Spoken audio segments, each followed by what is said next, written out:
বিসমিল্লাহির রহমানির রহিম। সুপ্রিয় শিক্ষার্থীরা, আসসালামু আলাইকুম। ব্রাহ্মণবাড়িয়া সরকারি মহিলা কলেজ অনলাইন ক্লাসে সবাইকে স্বাগত।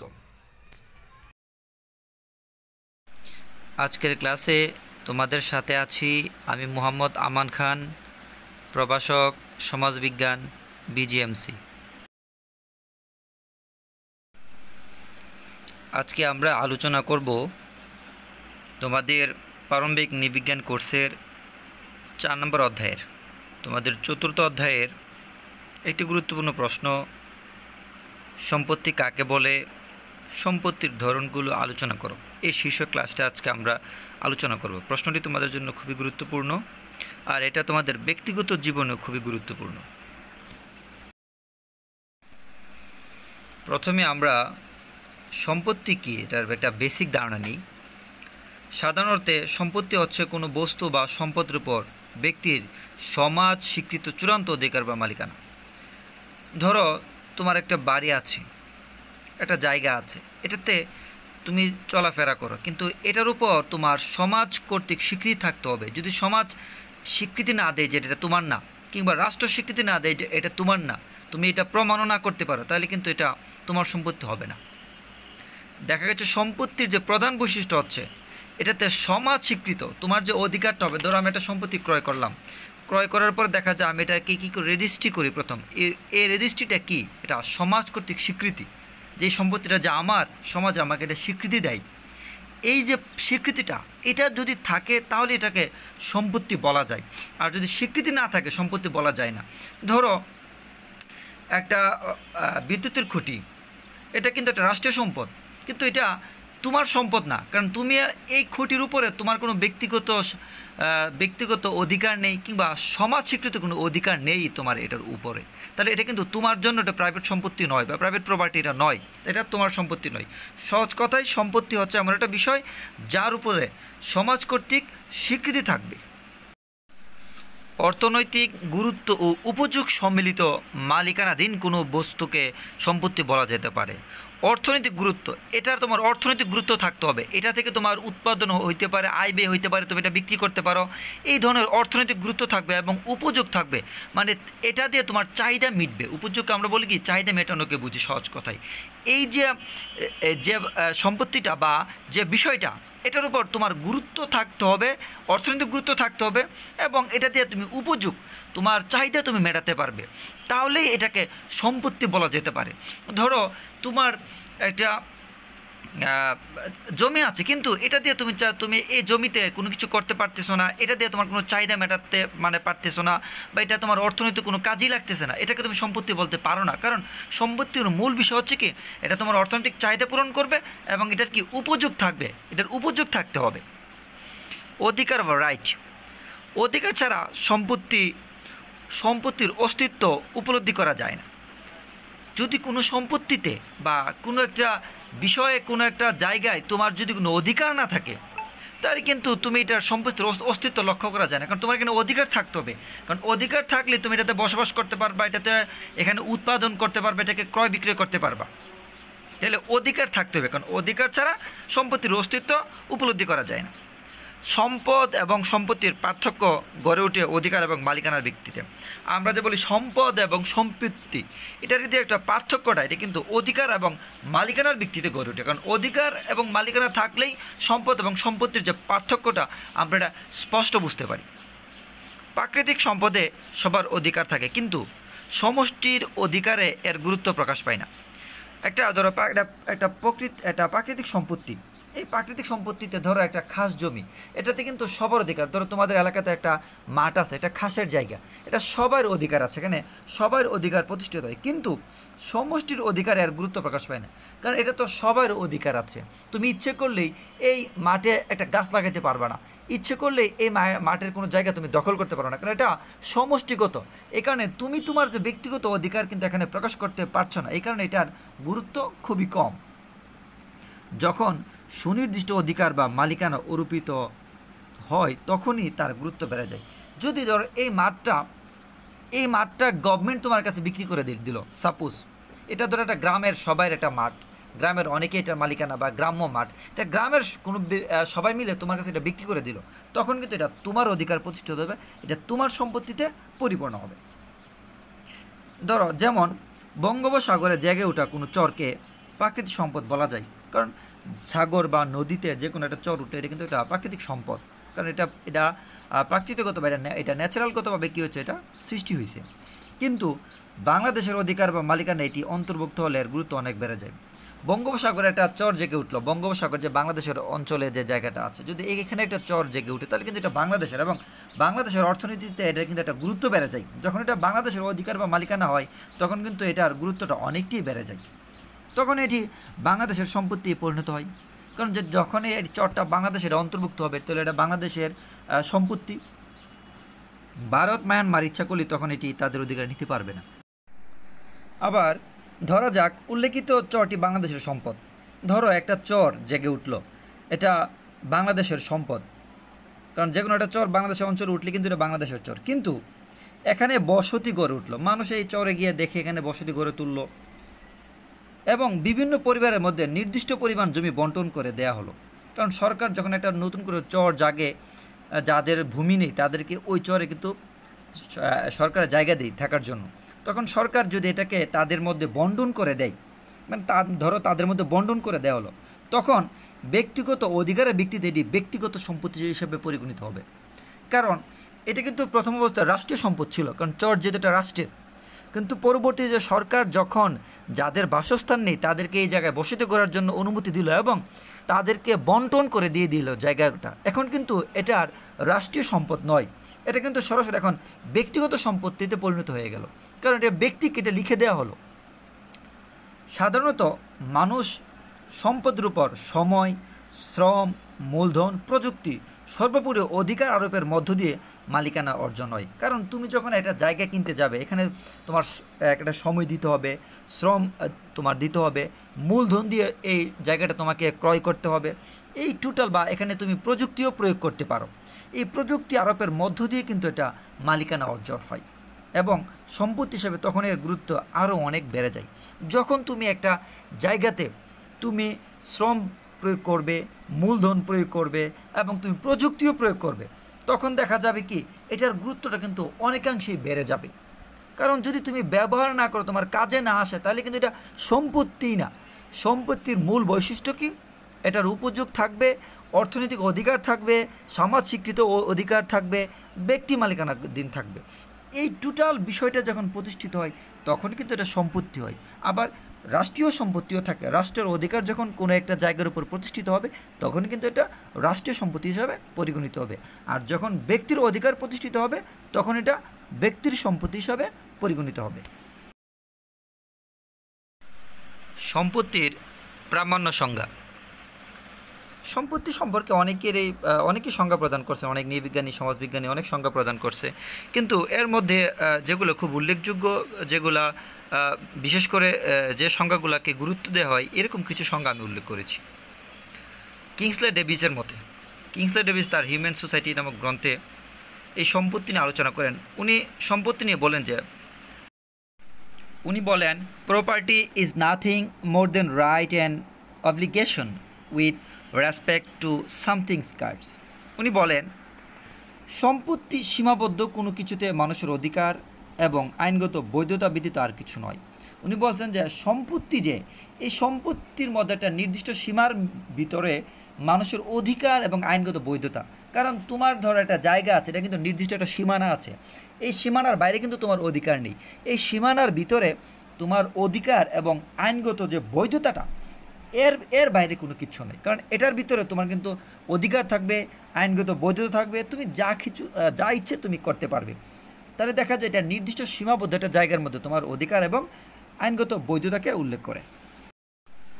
2 নম্বরে উইলিয়াম পি শক্ট বলেন property is a socially section recognition of A group of individuals right privilege and responsibilities with relation to an object, resource and activity.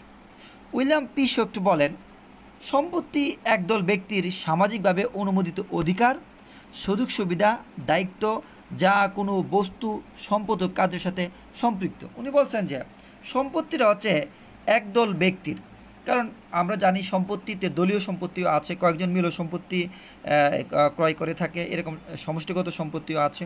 উনি বলেন যে সম্পত্তি বলতে উনি বলছেন যে একদল ব্যক্তির সামাজিক অনুমোদিত অধিকার, সমাজ তাদেরকে অনুমোদন করে, কিংবা একজন ব্যক্তির যে এই সম্পত্তিটা বা এই জায়গাটা এটা সমাজ অনুমোদন দেয়, সমাজ তাদেরকে অনুমতি প্রদান করে এবং সুযোগ সুবিধা ও দায়িত্ব, কারণ সে এটা থেকে সুযোগ সুবিধা নেয় এবং এটার প্রতি তার একটা দায়িত্ব রয়ে, মানে দায়িত্ব থাকে, যা কোনো বস্তু সম্পদ ও কাজের সাথে সম্পৃক্ত।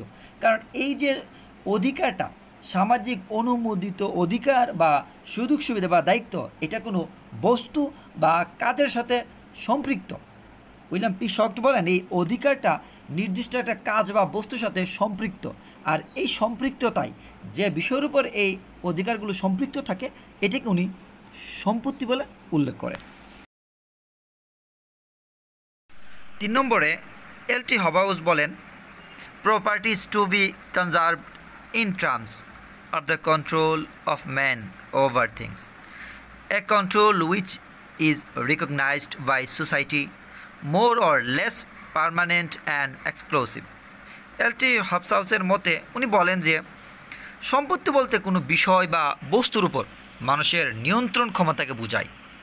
কারণ সম্পত্তিটা হচ্ছে এমন এটা কোনো বিষয় বা বস্তু যেখানে মানুষ এটাকে নিয়ন্ত্রণ করতে পারে, এটাকে ক্রয় বিক্রয় করতে পারে, যা খুশি তা করতে পারে। যে নিয়ন্ত্রণ ক্ষমতা সমাজ কর্তৃক স্বীকৃত, এই যে নিয়ন্ত্রণ ক্ষমতাটা, সে যে একটা জায়গাকে নিয়ন্ত্রণ করবে বা সে যে তার একটা বিষয়কে সে নিয়ন্ত্রণ করবে, এটার সমাজ কর্তৃক স্বীকৃতি থাকতে হবে, মোটামুটি স্থায়ী এবং একচিটি। এই যে সমাজ কর্তৃক যে স্বীকৃতিটা, এটা স্থায়ী স্বীকৃতি এবং একচিটি, কারণ সে যা খুশি তাই করতে পারবে, এই যা খুশি তাই করতে পারবে যে এই বিষয়টার উপর সমাজ তাকে অধিকার দিয়ে থাকে বা তার ক্ষমতাটাকে সমাজ স্বীকৃতি দিয়ে থাকে, এই বিষয়টাকেই উনি সম্পত্তি বলে উল্লেখ করেন। কারণ যে জায়গাটার উপর, যে বিষয়টার উপর সমাজ তোমার অধিকারকে স্বীকৃতি করে, ওই অধিকারটা যেটা স্থায়ী এবং একচিটি, তুমি যা খুশি তাই করতে পারবে, এটাকেই, ওই জায়গাটাকেই উনি সম্পত্তি বলে উল্লেখ করেন। সম্পত্তির ধরন বা প্রকারভেদ। এই যে সম্পত্তির ধরন বা প্রকারভেদ, এটা আবার বিভিন্ন বিষয়ের উপর নির্ভর করে। অনেক সময় গতিশীলতার উপর নির্ভর করে, দৃশ্যমানের উপর নির্ভর করে, বা মালিকানার ভিত্তিতে এটা নির্ভর করে। তো নৃবিজ্ঞানীরা পৃথিবীর আদিম সমাজ সম্পর্কে গবেষণা করে সম্পত্তির নানা প্রকার ও নানা ধরনের মালিকানা রূপ দেখতে পান। কারণ তারা বিভিন্ন ধরনের রূপ দেখতে পান সম্পত্তির মালিকানার।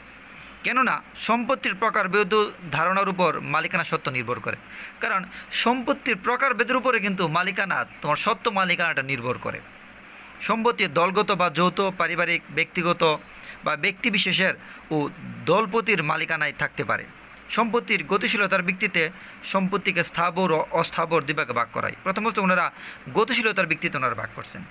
আমরা যদি গতিশীলতার ভিতরে এটা 2 প্রকার। স্থাবর সম্পত্তি, যেসব সম্পত্তি হস্তান্তরযোগ্য, যা হস্তান্তর করা যায়, বিক্রি করা যায়, একজন থেকে আরেকজনকে দানও করা যায়, যেমন উৎপাদিত ধান, পাট, ব্যবহৃত আসবাবপত্র, জমি, গরু ছাগল, শিল্প কারখানা ইত্যাদি স্থাবর সম্পত্তি। কারণ স্থাবর সম্পত্তির মূল বিষয় হচ্ছে কি, এটা হস্তান্তরযোগ্য। তুমি এটাকে বিক্রি করতে পারবে, ক্রয় করতে পারবে, তোমার প্রয়োজনে তুমি এটাকে বিক্রি করে দিতে পারবে, এবং দেখা গেছে এটা তুমি আরেকজনকে দানও করে দিতে পারবে। সহজ কথা, এটা গতিশীল। আবার অস্থাবর সম্পত্তি, যে অস্থাবর সম্পত্তিগুলোর মধ্যে হচ্ছে কি, যে সম্পত্তি হস্তান্তরযোগ্য নয়। আমরা স্থাবর সম্পত্তি ছিল কি হস্তান্তরযোগ্য, কিন্তু অস্থাবর সম্পত্তি হস্তান্তরযোগ্য নয়, এগুলো হস্তান্তর করা যায় না, কাউকে দেওয়া যায় না। যেমন মানুষের ব্যক্তিগত গুণাবলী, আমার গুণাবলী কিন্তু আরেকজনকে দেওয়া যায় না। তোমার যে গুণাবলী আছে, তুমি কিন্তু এই গুণাবলীটা আরও কাউকে দিতে পারবে না। হইতে পারে তোমার যে গুণাবলীগুলো তুমি মানুষকে শেখাতে পারো এভাবে চলায়, কিন্তু তোমার যে গুণাবলীটা আছে সরাসরি কেউ কিন্তু নিতে পারছে না তোমার কাছ থেকে টেনে, বা তোমার কাছ থেকে কেউ নিতে পারছে না। তারপর সঙ্গীত, ধরো তুমি একটা তোমার কণ্ঠের যে গানটা, এই গানটা কিন্তু হুবহু কেউ গাইতে পারছে না। তারপর মন্ত্রতন্ত্র, তুমি অনেক মন্ত্র জানো, তুমি যদি কাউকে না শেখাও সে কিন্তু তোমার কাছে জোর করে নিতে পারছে না, তোমাকে নিতে পারবে না। এগুলা অস্থাবর সম্পত্তি। বা তোমার জ্ঞান, তোমার যে আমরা পড়াশোনা করে যে জ্ঞান অর্জন করি, এই জ্ঞানটাকে কেউ কিন্তু তোমার কাছে নিতে পারে না, কিন্তু তুমি কিন্তু জ্ঞানটা ছড়িয়ে দিতে পারতেছো, কিন্তু কেউ ইচ্ছে করলে তোমার কাছ থেকে সম্পত্তির মতো জ্ঞানটা কেড়ে নিতে পারবে না। এটা কি অস্থাবর সম্পত্তি, এটা হস্তান্তর করা যায় না, এটা হস্তান্তরযোগ্য নহে। আবার দৃশ্যমানের ভিত্তিতে বা দেখার ভিত্তিতে সম্পত্তিকে দুই ভাগে ভাগ করা যায়। একটা হচ্ছে দৃশ্যমান, একটা অদৃশ্যমান। দৃশ্যমান সম্পত্তি যে সম্পদ বা বস্তু আমরা সরাসরি দেখতে পাই, যেমন বাড়িঘর, জমি, শিল্প কারখানা, আসবাবপত্র ইত্যাদি। মানে সহজ কথা, যেগুলো আমরা দেখতে পাই, যেগুলো আমাদের চোখে দেখা যায়, এগুলোকে বলা হয় দৃশ্যমান সম্পত্তি। অদৃশ্যমান সম্পত্তি যে সম্পদ বা বস্তু আমরা সরাসরি দেখতে পাই না, যেমন ব্যক্তিগত সুনাম, এটা কিন্তু সরাসরি দেখা যায় না, কিন্তু ওনার কর্মের মাধ্যমে আমরা এটা বুঝতে পারি, কিন্তু চোখে দেখা যায় না। ওনার যে সুনামটা কিন্তু চোখে দেখা যায় না, কারণ সুনাম কিন্তু এটা গড় না, বাড়ি না, যে এটা চোখের সামনে দৃশ্যমান, এটা কিন্তু একটা অদৃশ্যমান। ব্যবসায় বাণিজ্যে সুনাম, তুমি ব্যবসা বাণিজ্য অনেক সুনাম করছো, তোমার কারখানায় ভালো সম্পত্তি, ভালো জিনিসপত্র উৎপাদন হয়, তোমার অনেক সুনাম, বাজারে তোমার অনেক সুনাম, কিন্তু এই সুনামটা কিন্তু চোখে দেখা যায় না, এটা অনুভব করা যায়। নিজস্ব গুণাবলী, তোমার যে ব্যক্তিগত যে গুণাবলীগুলো আছে, মানুষের যে ব্যক্তিগত গুণাবলীগুলো থাকে, এগুলো কিন্তু চোখে দেখা যায় না। ভোগের অধিকার ইত্যাদি অদৃশ্যমান। ভোগের অধিকার, আমি সম্পত্তিটা ভোগ করব, এই সম্পত্তিটা আমার, এটা থেকে যে আমি এটা ভোগ করার যে অধিকারটা, এটা কিন্তু চোখে দেখা যায় না, আমি ভোগ করতে পারতেছি, কিন্তু এটা কিন্তু যে ভোগ করার যে অধিকারটা, এই অধিকারটা কিন্তু অদৃশ্যমান। কিন্তু আমি যেটাকে ব্যবহার করছি, মানুষ দেখতে পারতেছে, এটা দৃশ্যমান, কিন্তু এটা কিন্তু তুমি কোথাও ধরে এটা একটু পরে তুমি কাউকে দেখাতে পারবে না, তাহলে এটা কিন্তু একটা অদৃশ্যমান বিষয়। সহজ কথায়, যে সম্পত্তিগুলো অদৃশ্য, ব্যক্তিগত গুণাবলী হইতে পারে, ব্যবসা বাণিজ্যের সুনাম হইতে পারে, বা নিজস্ব গুণাবলী, ব্যক্তির সুনাম, বিভিন্ন কিছু, যেগুলো দেখা যায় না, এটাকে অদৃশ্য সম্পত্তি বলা হয়। আবার মালিকানার ভিত্তিতে সম্পত্তিকে 4 ভাগে ভাগ করা যায়। এটা যৌথ বা দলগত সম্পত্তি, ব্যক্তিগত সম্পত্তি, বেসরকারি যৌথ সম্পত্তি, সরকারি বা জনসাধারণের সম্পত্তি, এই 4 ভাগে ভাগ করা যায়। প্রথমত যৌথ বা দলগত সম্পত্তি। যৌথ বা দলগত সম্পত্তি বলতে একজোড়া অংশীদার অথবা একটি পরিবার বা গোষ্ঠীর যৌথ মালিকানার অন্তর্ভুক্ত হতে পারে। আবার একই পূর্বপুরুষ থেকে উদ্ভূত লোকেরা যৌথভাবে গ্রামের আবাদি অনাবাদি সম্পত্তির মালিক হতে পারে। যৌথ সম্পত্তি বলতে অন্যভাবে বলা যায় যেখানে সম্পত্তিতে একাধিক ব্যক্তির সত্য স্বীকৃতি। ধরো যৌথ বলতে আমরা কি বুঝাই, একাধিক লোক। ধরো আমার বাবার সম্পত্তিতে কিন্তু আমারও অধিকার আছে, আমার ভাইয়ের অধিকার আছে, আমার বোনের অধিকার আছে, এটা কিন্তু যৌথ সম্পত্তি বলা হয়। আবার দেখা যায় 2 জন বন্ধু মিলে একটা জায়গা কিনলো, এটাকে আমরা যৌথ সম্পত্তি বলতে পারি। একের অধিক যে লোকের অধিকার আছে একটা জায়গাতে, একটা সম্পত্তিতে, এটাকে যৌথ সম্পত্তি বলা হয়। 2 নম্বরে আছে ব্যক্তিগত সম্পত্তি, যেটাকে আমরা প্রাইভেট প্রপার্টি বলি। কোনো বস্তু বা সম্পদের উপর যখন কোনো একটা ব্যক্তির একচ্ছত্র অধিকার বা কর্তব্য প্রতিষ্ঠিত হয়, তখন তাকে ব্যক্তিগত সম্পত্তি বলে গণ্য করা হয়। ধরো তোমার জায়গা বা তোমার বাড়ি, তোমার একক অধিকার, তুমি ইচ্ছা করলে এটাকে বিক্রি করে দিতে পারবে, ভাঙতে পারবে, যা খুশি তা করতে পারবে, তোমার অধিকার এখানে স্বীকৃত, এটা একমাত্র তোমার, এটাকে আমরা ব্যক্তিগত সম্পত্তি বলি। আধুনিক যুগে ব্যক্তিগত সম্পত্তির ধারণা সুপ্রতিষ্ঠিত, কারণ আধুনিক যুগে, আগের যুগে, প্রাচীন যুগে সামষ্টিক সম্পত্তির উপর সামষ্টিক বা যৌথ মালিকানার সংখ্যাটাই খুব বেশি ছিল, কিন্তু আধুনিক যুগে এসে আমরা পদার্পণের মাধ্যমে দেখা যায় যে এখানে ব্যক্তিগত যে সম্পত্তির অধিকারটা সুপ্রতিষ্ঠিত, কারণ এখানে ব্যক্তিগত সম্পত্তির হারটাই খুব বেশি। যেমন বাড়িঘর, জমি, অলংকার, শিল্প কারখানা ইত্যাদির উপর ব্যক্তিগত অধিকার প্রতিষ্ঠিত, কারণ তোমার বাড়ি মানে এটা তোমারই বাড়ি, তোমার অলংকার মানে তোমারই অলংকার, তোমার জমি এটা তোমারই জমি, কারণ তোমার ব্যক্তিগত বিষয় এটা। শিল্প কারখানা, এগুলো তোমার যদি একটা ইন্ডাস্ট্রি থাকে, শিল্প কারখানা থাকে, এগুলো এটা কিন্তু তোমার, এবং এটার উপর তোমার এককভাবেই তোমার অধিকার সামাজিক এবং রাষ্ট্রীয়ভাবে প্রতিষ্ঠিত, এই কারণে এটাকে ব্যক্তিগত সম্পত্তি বলা হয়। 3 নম্বরে আছে বেসরকারি যৌথ সম্পত্তি। যেমন এসব যৌথ সম্পত্তিতে আইনগতভাবে একাধিক ব্যক্তির সত্য স্বীকৃতি বা গোষ্ঠীর অধিকারভুক্ত, যেমন ব্যাংক, বিমা কোম্পানি ইত্যাদি। বেসরকারি যৌথ সম্পত্তি, সরকারি নয়, বেসরকারি। ধরো আমাদের দেশে অনেকগুলো বেসরকারি ব্যাংক আছে, প্রায় 40+। এই যে বেসরকারি ব্যাংকগুলো, এই একটা ব্যাংক কিন্তু একজনে খুলতে পারে না, মিনিমাম 3 থেকে 4 জন লাগে সম্ভবত। এই যে একটা ব্যাংকের মালিক 4 জন মিলে একটা ব্যাংক খুললো, এটা কিন্তু বেসরকারি যৌথ মালিকানা, সরকারি নাই। কারণ তোমরা একটা বিমা কোম্পানি, তো ধরো তোমরা একটা সমিতি করলে, সমিতি থেকে তোমরা ঋণ প্রয়োগ করো, তোমরা 4-5 জন মিলে একটা সমিতি করলে, এই সমিতি থেকে তোমরা ঋণ প্রদান করছো। এই যে সমিতিটা কিন্তু এটা তোমাদের মালিকানা, তোমরা যে কয়েকজন এটা খুলতে পারছো, ধরো 4 জনে খুলছে, 4 জনের মালিকানা। তাহলে বেসরকারি যৌথ মালিকানাও আছে, যেগুলো সরকারি নয়, বেসরকারিভাবে 4-5 জন বা একাধিক লোক মিলে যে জমি ক্রয় করে বা বা যে ব্যবসা বা ব্যাংক খোলা হয়, এগুলোকে আমরা বেসরকারি যৌথ মালিকানা বলা হয়। সরকারি ও জনসাধারণের সম্পত্তি, কারণ সরকারি জনসাধারণ যেসব সম্পত্তি সরকারি অর্থে সংগৃহীত এবং নির্মিত, যাদের উপর জনগণের সরাসরি কোনো কর্তৃত্ব নেই, সেগুলো সরকারি সম্পত্তি। এবং এসব সম্পত্তি সমাজ ও রাষ্ট্রের নিয়ন্ত্রণাধীন, যেমন বন সম্পদ। ধরো কিছু কিছু সম্পত্তি আছে যেগুলো সরকারি সম্পত্তি সরাসরি, এখানে তুমি ইচ্ছে করলেই তুমি নিজের অধিকার প্রতিষ্ঠিত করতে পারবে না, এটা সরকারের। যদিও বলা আমরা অনেক সময় বলি জনগণ সরকার, জনগণ সরকার হওয়া সত্ত্বেও এটা সব জনগণের, নির্দিষ্ট কারো একজনের নয়। আর সব জনগণ মানেই কি সরকার। ধরো এখানে যে উল্লেখ আছে বনভূমি, বাংলাদেশের যে বনভূমি, ইচ্ছে করলে তুমি কিন্তু বনভূমির একটা গাছ কাটতে পারবে না, তোমার বিরুদ্ধে মামলা হয়ে যাবে, কারণ এটা রাষ্ট্রীয় সম্পদ।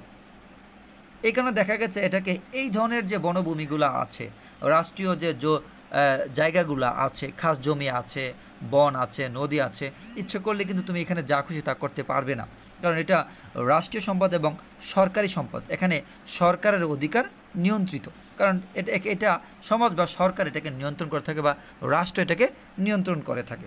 সহজ কথায়, যে সম্পত্তির উপর রাষ্ট্র নিয়ন্ত্রণ করে থাকে, রাষ্ট্রের অধিকার স্বীকৃত, রাষ্ট্র নিয়ন্ত্রণাধীন যে সম্পত্তিগুলো আছে, এই সম্পত্তিগুলোকে সরকারি বা জনসাধারণের সম্পত্তি বা রাষ্ট্রীয় সম্পত্তি বলা হয়। তো আজকের মতো বিদায় নিচ্ছি। তা আশা করবো তোমরা ক্লাসটি মনোযোগ সহকারে দেখবে, কারণ এই ক্লাসটি তোমাদের শুধু একাডেমিক ক্ষেত্রে নয়, তোমাদের ব্যক্তিগত জীবনে খুবই গুরুত্বপূর্ণ।